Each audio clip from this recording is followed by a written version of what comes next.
Magandang buhay guys. So ayan, malapit na nating matapos itong yung dalawang linya. Dalawa na lang 'yan. So matatapos na rin natin ito. Matatapos na rin nating taniman ito sa isang area natin.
So ayan na guys, natapos na natin ito. Ayan. Natapos na nating taniman ng luya. So tapos na tayo dito sa isang area. Ayan, hanggang dun yan sa dulo. So thank you very much guys sa inyong panonood.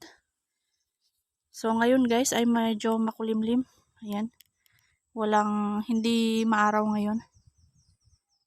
So magandang magtrabaho kapag ganito. Hindi mainit.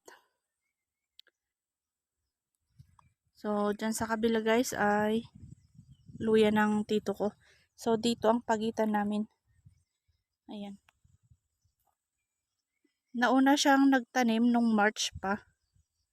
Kaya ayan, medyo masukal na yung area. Tsaka may mga paisa-isa na ring tumubo dyan. So mauuna siyang magha-harvest. So March din akong nagsimula dyan sa baba. Pero hindi kasi nadidiligan kaya ayan, wala pang tumutubo.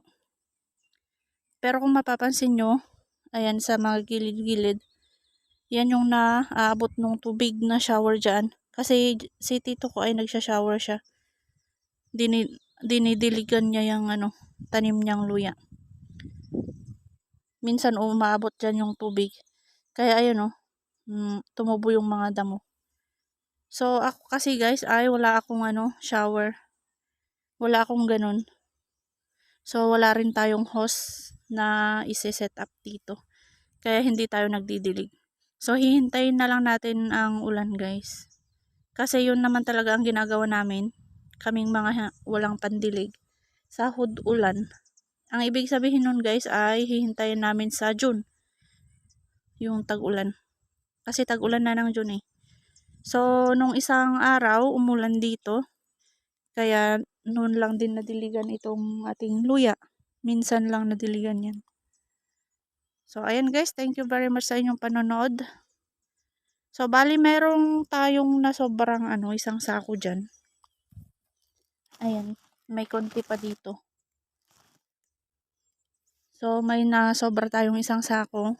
Hahakutin ko yan mamaya. Ipupunta ko dun dyan sa bahay. Dyan sa bundok. Kasi itatanim natin dyan sa kabila dyan. Yung nasobra. So, ayan lang guys. Thank you very much sa inyong panonood. Ayan, so tataniman ko sana dito. Ng 2 linya siguro. Kaya lang parang parang hindi maganda. Ayan. Ito guys, yung nauna nating tinanim. Dito banda. Kung napanood ninyo guys, yung una kong mga video. Yung nagtatanim na ako dito. Ayan. Siya na yan. So, nagsisimula pa lang tumubo yung mga damo. So, bale ito, nadidiligan kasi yan guys kasi naaabot ng shower dyan sa baba. Shower ng tito ko. So, kasi dyan yung pagitan namin. Ayan. Nandun sa sa taas. Naaabot ng tubig yan sa shower niya. Kaya, ayan, nababasa, tumubo yung mga damo. So, itong hindi na, nadidiligan. Wala pang masyadong damo. So, ayan guys, yung ating luya. Sa wakas natapos na natin dito. Sa bali, parang 4 na ito eh. Ayan o. 1, 2, 3, 4. Pang-4 na yung dun sa may daan. So, ayan guys. Ito na yung ating tinanim na luya. Hindi pa nadidiligan. So, hihintayin na lang natin yan sa Hihintayin na lang natin ang ulan. Kasi sahod ulan talaga ang ginagawa namin. Maliban lang talaga guys kung talagang dire-diretso yung yung mainit na panahon. Pero ngayon naman guys, mainit nitong mga nakaraang linggo, araw. Pero ngayon, paminsan-minsan, makulimlim siya yan. Nung isang araw guys ay umulan, kaya okay lang. So, nadiligan ng minsan itong luya natin. So, ayan. Kapag ka talaga dire-diretso ang araw, hindi umulan, nagdidilig naman tayo.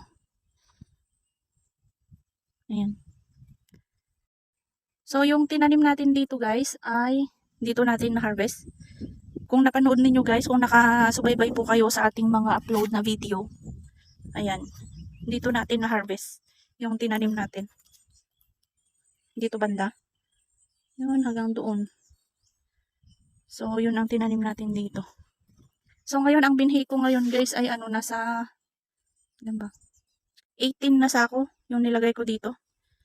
Bale, doon ko nilagay yung binhi ko. 18 na sako. So, meron pa akong hindi na itatanim dyan na 1.5 sako. Nandyan. So, mamaya hakutin ko yan. Pupunta ko doon dyan sa bahay dyan. Bali, 17 sacks ang naitanim natin dito. Ayan. Hanggang doon sa taas. Dito natin harvest yan. Medyo marami ang naitabi kong binhi ngayon guys kasi gusto ko talagang magparami ng luya. Kaya yung na-harvest natin dito, yung mga napagpilian ko lang. Yun yung mga hinugasan natin na naibenta natin sa market. So, marami tayong binhi ngayon. So, sana dumami rin at hindi rin masira ulit. Kasi nung isang taon talaga, yung dyan sa kalahati, dyan, sa banda dyan, nasira yung ating luya noon. Buti na lang guys, hindi na naapektuhan yung banda rito. So, na-harvest natin ito. Ayan, so, sana dumami guys. So, ayan lang guys. Thank you very much sa inyong panonood.